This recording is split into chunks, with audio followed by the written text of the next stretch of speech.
Hey everybody, it's Jason Blaha here, and it's time for part two of the Q&As, and we have a really long question, so I'm going to do my best to cover it.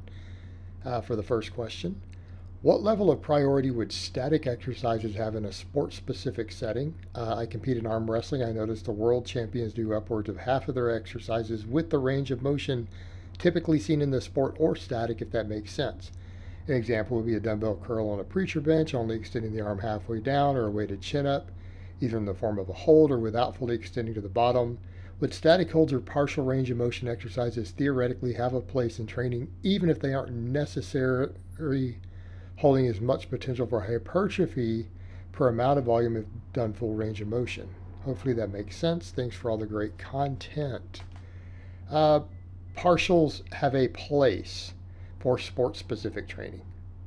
Outside of that, I'm going to be honest with you, they don't have a lot of use. Why? They're not generally going to make you stronger for the same amount of work. They are not going to hypertrophy you as effectively. Again, for oftentimes the same amount of work, the same amount of fatigue. So, generally speaking, even if you need to do them for sport specific stuff, you still need some longer, fullish range of motion movements. That's why when you see with those arm wrestlers, you're noticing up to half. Well, what's the other half of what they're doing? The other half of what they're doing is probably, full range of motion or closer to, because full range of motion is actually a rather ambiguous term. I've discussed that in videos. It doesn't always mean what people think it means. Full range of motion of the muscle is not the same as full range of motion of the joint, and full range of motion of a joint is not always the same as full range of motion on an exercise. Okay, so it doesn't actually have an exact meaning outside of a specific context of an exercise. But these things are very much partials, heavy partials, or static holds. So do they matter for sport specificity? Absolutely. An easy way to think of that would be static holds like that are pressing or pulling against pins, or breaking off of pins like board work and partials for sticking points in powerlifting. Most people can understand that. All right, because we have joint angle specific hypertrophy and joint angle specific neuromuscular efficiency and carryover. Two sports that will have a potential serious static strength component, they have merit. As you said, arm wrestling, perfect example. Now, does that mean you're going to want to train partials outside of what's done in your sport? Probably not. That's not going to be a good use of training resources. So those isometric holds tend to be done by people who do them correctly at the joint angles where they're going to have to hold isometrically. In the case of an arm wrestle, you're pushing as much as you can actually isometrically, but you're pushing against someone else who's pushing back. If those positions where you know you're weakest and you're going to need to be stronger, it makes sense to do that. It absolutely makes sense. Again, from a specificity of training perspective, right? Specific adaptation to imposed demands. The same thing. Partials. Why would we do partials either? Because we can do more weight. In other words, doing partials with, say, a heavier weight than you would be able to do for a full range of motion, a strong range partial, if it's at a joint angle that is useful to your sport, right, to your specific sport, and we could look at this for every sport out there, it makes sense because we're now using more resistance than we would use with a full range of motion just through that joint angle. So the strength carryover is going to be a little more specific. It's a value. The downside, it will not produce as much muscle, and a bigger muscle can produce more force total. It's the combination of the two that works, right? It's when these athletes combine these things together with, getting as big and strong as possible using traditional methods and traditional ranges of motion, and then honing in and doing work that takes a lot of that muscle they have and gives them a little better sport specificity in those isometric or partial ranges of motion. Right? Does that make sense? You need to combine them together for it to actually work effectively enough to be, at the world level in your sport, whatever that sport happens to be. It doesn't have to be arm wrestling. It doesn't have to be powerlifting. It could be any sport. All right, next question. I'm a student and my gym has only very narrow benches.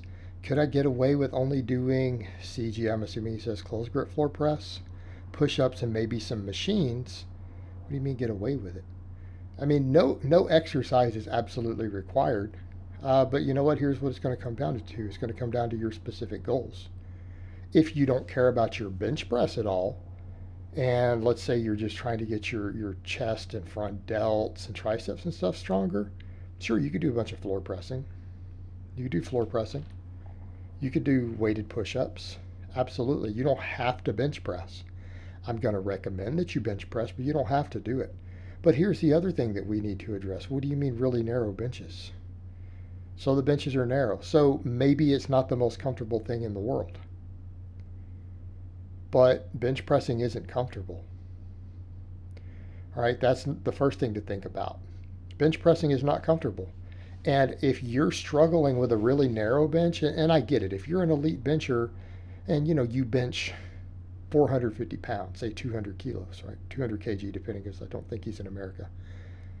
Okay, I get it. You might need a perfect bench for you to lift the weight that you need to lift for your all-out maxes.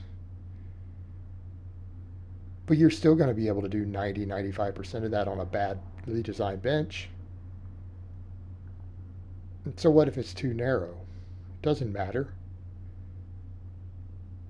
You know what that means? If you can't bench at all on a narrow bench, it means you're not setting up correctly. It means you're not pulling your scapula in. You're not getting tight. And if you can't learn to do that on a bench press, how are you going to do it on other exercises? Also, maybe you don't have enough back development. So you're finding that really small bench really uncomfortable. Why don't you build your traps up? Because here's the thing. You do realize your back doesn't make contact with the bench, right? I have given tutorials on the bench press. Your back does not touch the bench when you bench press. It makes no contact, only your traps. Well, how wide are your traps? Are your traps so massive and big that they're sliding off the edge of the bench? They're in the middle. They're in the middle. They're up there in the middle of your shoulders. They're between your shoulder blades. If the bench is not narrower than your trapezius muscles, then it's not a problem. You need to learn to get tight. You need to put some meat on those traps, learn to get set in and do your 3 points of contact. Because what are our 3 points of contact? Our feet on the floor, our glutes, and our traps on the bench. No part of your back or your lats or any of that should ever be in contact with the bench. That is not how you perform it. So the narrow bench, and unless it's only, you mean like 4 inches or something, but if it's at least the width of your, the length of your hand, then I really can't see this being a problem. You need to learn how to perform the bench press correctly. That's your issue. You're trying to lay down on the bench. You're not digging your traps and glutes into the bench with an arch like you're supposed to. Okay, because you don't need a wide bench to do that.